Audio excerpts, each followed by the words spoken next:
In this module, we talk about the topic of DNS forwarder. Probably the hardest thing about understanding a DNS forwarder is understanding the verb tense that's used. In other words, just the naming that is used with this topic, because what a DNS forwarder does is not that hard to get your mind around. You can think of a DNS forwarder as a helper DNS server that exists to resolve recursive queries on behalf of another DNS server. You can also, and this is new with Server 2003, you can make your forwarders conditional forwarders, so you can forward only queries that meet a specific set of conditions. So you can forward queries only for certain domains. Let me show you where this all comes into play. Let's say you have your own network here and your own Active Directory environment, and you have a DNS server implemented in that environment, but you also, for internet access, have an ISP, and that ISP has its own DNS server. Well, what you can do for your DNS clients is configure these clients to be a client of this DNS server, but then on this DNS server, configure a forwarder. So if we're looking for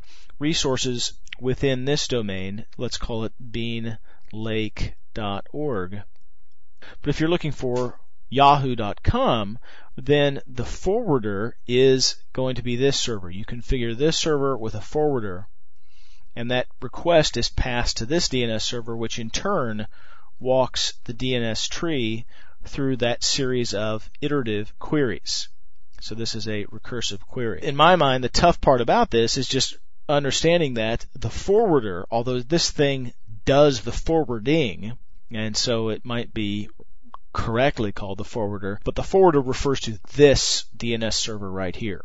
Now, conditional forwarding is this. If this guy here makes a request for a resource in the Microsoft.com domain, then you can have a conditional forward request sent to just that DNS server, so that there will be no walking of the DNS tree, but rather just, all right, it's not here, but it's a request for Microsoft.com. Let's go over to this particular name server. Now, where this is all set up from is from the properties of the server itself.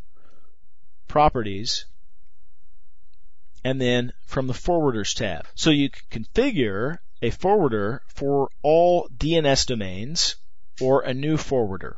All of the DNS domain names would be something like, all right, here's the IP address of my DNS server that my ISP has given me. So all DNS domain names go here. Now to do a conditional forwarder, let's go Microsoft.com. And for Microsoft.com domain, any resources here will say 200.200.200.10. That's where I'm going to send requests for resources in the Microsoft.com domain. Anywhere else, I'm going to forward here. And of course, you don't have to have a forwarder at all.